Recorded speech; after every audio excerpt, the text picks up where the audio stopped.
नमस्कार, नंद केसरी न्यूज में आपका स्वागत है। मैं हूं दीपक दिलेर। प्रस्तुत है आज के मुख्य। नंद केसरी न्यूज चैनल देख रहे दर्शकों को दशहरा पर्व की हार्दिक शुभकामनाएं। हर वर्ष की भांति इस बार भी देश भर में दशहरा पर्व धूमधाम के साथ मनाया जा रहा है। आज के दिन राष्ट्रपिता महात्मा गांधी के साथ लाल बहादुर शास्त्री की भी जयंती है। वहीं राष्ट्रीय स्वयंसेवक संघ दशहरा पर्व को शताब्दी वर्ष के रूप में मनाए जाने के समाचार मिले हैं। दशहरा के अवसर पर नंद केसरी न्यूज चैनल के माध्यम से शहर के कुछ समाजसेवियों व राजनेताओं तथा क्षत्रिय समाज के प्रतिनिधियों ने दशहरा पर्व पर खास संदेश तमाम दर्शकों के नाम दिए हैं। एक बार पुनः नंद केसरी न्यूज चैनल परिवार की ओर से सभी दर्शकों को दशहरा पर्व की हार्दिक शुभकामनाएं। देखो, दशहरा तो कोई एक त्यौहार नहीं, इसको हम पर्व के रूप में मनाते हैं। बिकॉज दशहरा का जो संबंध है वो हमारे प्रभु श्री राम से है और प्रभु श्री राम ने असत्य पर सत्य की जीत का परचम फहराया और उन्होंने ये संदेश दिया कि असत्य कितना भी ताकतवर हो वो कभी जीत नहीं सकता। इसी में वर्तमान में अगर हम बात करें, ये तो चलो हमारे पूर्वजों के, हमारे श्री राम भगवान की एक कथा के रूप में आज हम लोग जानने लगे हैं, लेकिन मैं वर्तमान में भी कहना चाहता हूँ कि लोग भीड़ की जो बात करते हैं, आज सुबह भी मेरे मन में आया, तो भीड़ क्या है? भीड़ जो है ना, कहीं तो समाज से जुड़ जाती है, कहीं किसी इन्फ्लुएंसर से जुड़ जाती है, या किसी गुंडे ममाली बदमाश से भी भीड़ को जोड़ा जाता है। तो कुल मिला के जो भीड़ है, जो भीड़ की जो आइडेंटिटी है, वो आइदर इन्फ्लुएंसर, फियर्स और इसको मतलब अपने इन्हीं से जोड़ी जाती है। और इसमें एक हम आपको ये बता दें कि कई बार आपने देखा होगा कि कोई भी बदमाश हो या कोई भी हो, वो चुनाव जेल में ही बैठ के जीत जाता है।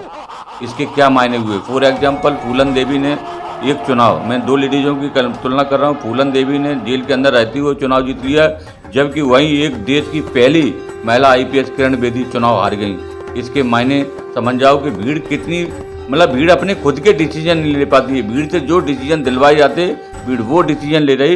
इसलिए हम ऐसे समाज, ऐसे देश में रह रहे हैं जहाँ हर व्यक्ति को बोलने की आज़ादी तो है, लेकिन वो बोल करके जब निर्णय सही जगह पे निर्णय देना होता है तो वो वहाँ पे निर्णय नहीं दे पाता। क्यों?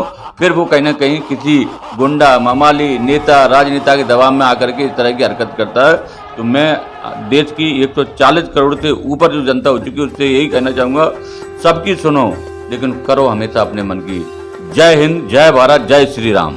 देखिए, विजयदशमी का ये कार्यक्रम है और विजयदशमी का उत्सव हम सभी धूमधाम से मनाते हैं। भगवान राम जी ने जब लंका से जीत करके आए थे तो उस उत्साह के रूप में, विजय के रूप में इस त्यौहार को हम मनाते हैं। उस दिन रावण दहन किया जाता है और उस दिन आपकी 2 अक्टूबर को तो गांधी जयंती भी है, जिन्होंने गांव के विकास की बात की थी। लाल बहादुर शास्त्री जी की भी जयंती 2 तारीख को है, जिन्होंने किसान और जवान का नारा दिया था। तो इस अवसर पर मैं समझता हूँ कि जो विजयदशमी का जो उत्सव है, त्यौहार है, वो हम सब धूमधाम से मनाएं, भाईचारे से मनाएं और आपस में सद्भाव और सद्भावना बनी रहे और ये अच्छा उत्सव के रूप में इसको मनाना चाहिए। इस अवसर पर सभी को बहुत बहुत शुभकामनाएं। ग्वालियर वासियों को दशहरे की हार्दिक शुभकामनाएं प्रेषित करता हूँ। हमारा ग्वालियर शहर खुशहाल रहे, आबाद रहे। धन्यवाद। मैं आपके चैनल से सभी समाज को, सभी लोगों को संदेश देना चाहता हूँ। ये जो विजय दशहरा है, दशमी है, ये बुराइयों पे अच्छाइयों का त्यौहार है। हम लोगों को सभी को संदेश देना चाहिए। मैं स्वयं क्षत्रिय हूँ, मैं आर्मी से रिटायर हूँ, पूर्व सैन्य संगठन का जलाध्यक्ष हूँ, अखिल भारतीय क्षत्रिय महासभा का प्रेजेंट में प्रदेश उपाध्यक्ष हूँ। तो मेरा मकसद है समाज में अच्छाइयों को फैलाना, बुराइयों को समापन करना है। राजा रामचंद्र जी इसी दिन रावण को मार करके वापस आए थे। विजयदशमी इसीलिए मनाई जाती है और आजकल हम लोगों को ये संदेश है कि उनके अनुसरण चलते हुए, मर्यादा पुरुषोत्तम के अनुसरण करते हुए समाज में जो भी बुराइयां व्याप्त है, अशिक्षा है, कूप है, जातवाद है, जो भी है, सबको ख़त्म करके और उनको अच्छाइयों परिवर्तन करना चाहिए। ये हमारा मकसद रहता है और ऐसे काम के लिए ही क्षत्रिय महासभा बनी है। सिर्फ झंडा फहराने से, तलवार लहराने से, सेहरा पहन लेने से, मुकुट बांध लेने से क्षत्रिय नहीं हो जाते। क्षत्रिय का काम करना पड़ता है, छात्र धर्म निभाना पड़ता है।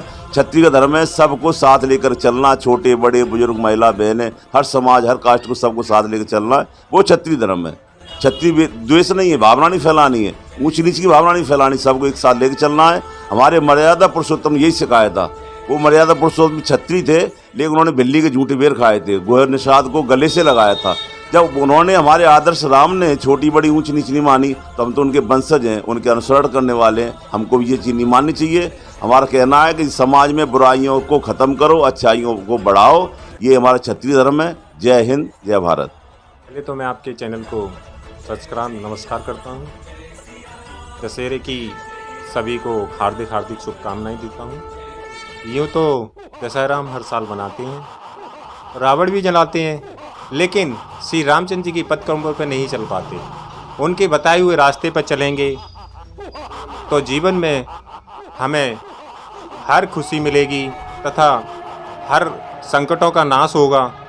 उनके बताए हुए रास्ते पर चलकर हम सुख समृद्धि प्राप्त करेंगे।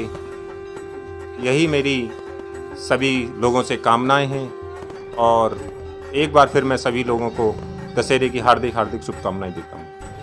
जी बहुत बहुत धन्यवाद।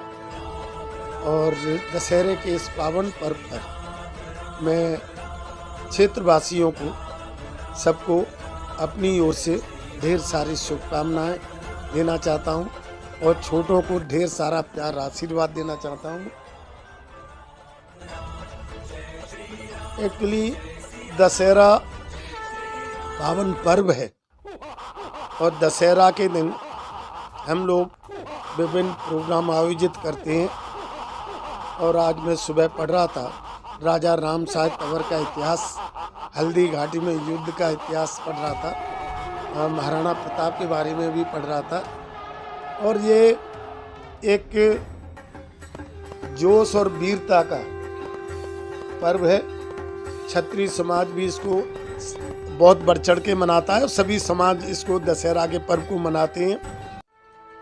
और ख़ास तौर से मेरा क्षेत्रवासियों से, समस्त कर्मचारियों से दशहरा के पावन पर्व पर बहुत बहुत बधाई, शुभकामनाएं हैं। और साथ साथ में मैं निगम कर्मचारियों को भी बहुत धन्यवाद देना चाहता हूं कि इस अति वर्षा के कारण हमारे क्षेत्र में जल भराव के समय बड़ी मेहनत की, बहुत जोश से काम किया, उत्साह से काम किया, रात और दिन को नहीं देखा, इस तरह कार्य किया। साथ साथ में आज हमारी भारतीय जनता पार्टी की सरकार है, सिंदूर ऑपरेशन भी हुआ, माननीय प्रधानमंत्री के नेतृत्व में हुआ, रक्षा मंत्री के नेतृत्व में हुआ, अमित शाह जी के नेतृत्व में हुआ। और मध्य प्रदेश शासन में भी हमारे मुख्यमंत्री जी बहुत अच्छा काम कर रहे हैं। हमारी बीजेपी की तरफ से कार्यशालाएं आयोजित हो रही हैं, उनमें शासन की नीतियों को प्रचार प्रसार करने का उद्देश्य बनाया गया है। मोहन भागवत जी भी RSS के बारे में विदेशों में भी जाके बताएंगे। दशहरे की उपलब्धि पर मैं यही कहना चाहूँगा, दशहरा तो प्रतिवर्ष आता है, सभी देशवासी मनाते हैं, रावण का पुतला जलाते हैं, मात्र इससे ही सब कुछ नहीं होता। आज जो घर घर हर इंसान के अंदर अहंकार रूपी रावण बैठा हुआ है, सबसे पहले मैं ये कहूँगा उसका पतन करें, युवाओं के साथ मिलकर अच्छे कार्य करें, अहंकार रूपी रावण का विनाश करें। यही दशहरा की सभी लोगों को शुभकामना देता हूँ। और हमारे नेता माननीय ऊर्जा मंत्री पदम सिंह जी आज जो कार्य कर रहे हैं, मैं उनका तहे दिल से स्वागत करता हूँ। सभी लोग मिलकर उनका साथ दें। सभी लोगों को दशहरे की हार्दिक शुभकामनाएं। आज के समाचारों में इतना ही। कल हम फिर हाजिर होंगे, तब तक के लिए मैं इजाजत दीजिए। नमस्कार।